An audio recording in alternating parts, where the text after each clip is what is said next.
O, di ba bongga? Extended ang celebration ng birthday ko. Nakakatuwa kasi lahat pala na may birthday sa month na yan ay binibigyan nila ng cake. Tapos, ayan, may pakanta-kanta sila. Pagkatapos ng ikot nila na kumakanta, sasayaw naman sila. So, nakakatuwa. Yun, feeling ko tuloy araw din ng birthday ko dahil sa pakulo nila na to. So, napaka saya pa lang mag-celebrate ng birthday sa Vikings, 'di ba? Kasi magaling yung entertainment nila. Masarap yung mga pagkain. Pero pagka birthday mo naman at may pasayaw-sayaw na ganyan, 'di ba? Syempre para ka lang nag-celebrate talaga ng birthday.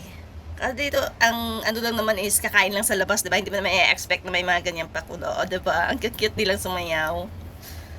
So, naaliw talaga ako. Syempre, bilang ako, hindi laging naghahanda ng birthday.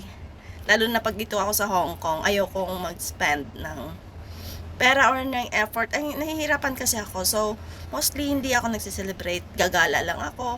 Or pwede naman naglibre lang dyan sa Jollibee. Mga simple lang. Pero yung may ganyan, tapos libre ka pa. Ganon yung effect. Kasi nga, graduation ng anak ng kapatid ko. Kaya kumain kami sa Vikings. Not to celebrate my birthday. Kaya lang, para ka na rin nag-celebrate dahil nga sa may mga ganyan-ganyan. Nakakatuwa. So, doon talaga ako dyan. Kasi, first time ko nga, diba? First time ko dito sa, let's say, restaurant. Talagang restaurant sa birthday ko. So, tapos binigyan ka pa ng cake. May sumayaw pa. Ay, bongga talaga. Happy talaga ako. Sabi ko, extended na naman yung birthday ko. Diba?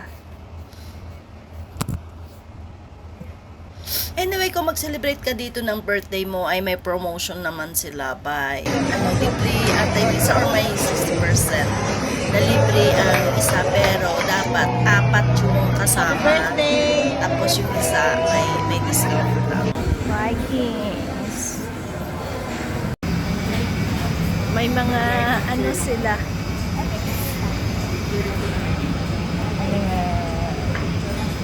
Wala pang tao. Early bird sila. So, kaya kami naunang pumasok dito dahil nagpa-book yung anak ko ng reservation. So, yung mga naka-book naunang pumasok, tapos yung mga walk-in lang, hihintay sila ng available na table. So, makakapasok din naman sila provided makapasok muna ang lahat na nagpa-book.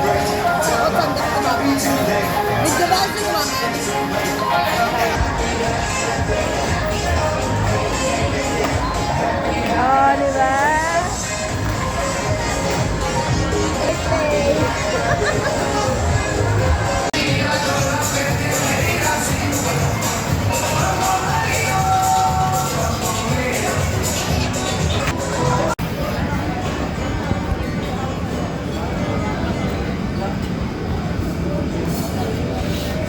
Ano siya, geng? Pila? 2.6 lang. 2.68 something. Unless 1.1. 1 per person. 1,100 Halo-halo ni nanay sa Vikings. Second batch.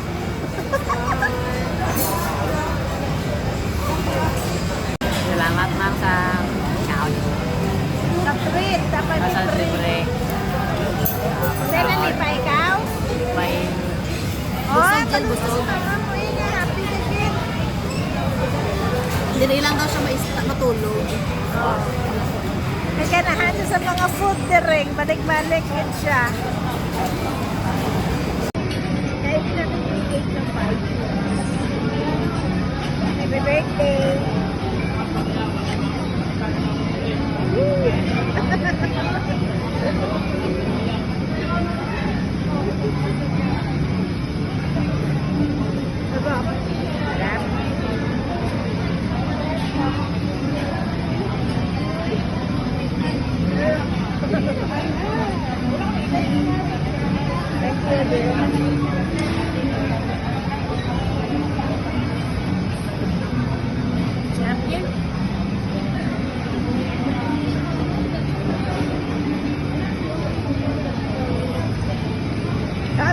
Dito sa may laway na to.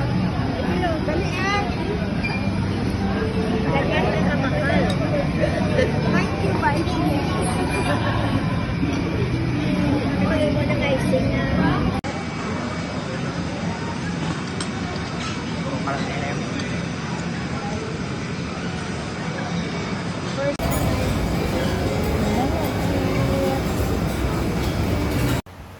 So, ayun guys, dahil nga graduation ng pamangkin ko, so tinreat kami nung kapatid ko sa Vikings bilang celebration ng graduation ng pamangkin ko. So, dahil birthday ko, nagbigay sila ng cake. Kasi nagtatanong sila kung may birthday ba sa table na to. So, sabi ng anak ko, birthday ko, pero actually birthday din ng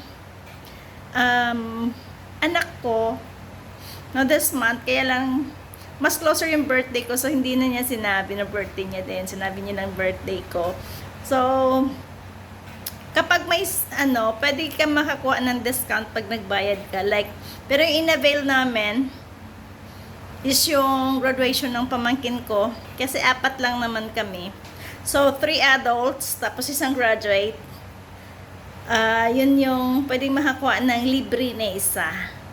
Yung nag-celebrate ng graduation, yun yung may libre. Pero may libre din kung mag-celebrate ka ng birthday mo sa Vikings. Mayroon silang discount, I mean. So, nagkataon talaga na birthday ko. So, nagustuhan ni nanay doon sa Vikings. Sabi niya, pag nag-birthday daw siya, gusto niya sa Vikings din kasi natuwa siya doon sa may pa-cake, saka sa pakanta at pasayaw-sayaw ng mga staff doon sa may, sa may Vikings. So, thank you so much guys sa panonood. Sinare ko lang yung aming mga ganap sa Pinas, 'di ba? So, nakakatuwa, masaya kasi nga kasama ko yung family ko sa birthday ko. So, parang long celebration, hindi pa yan, may isa pa. So, what's up sa susunod kong mga video? Bye for now!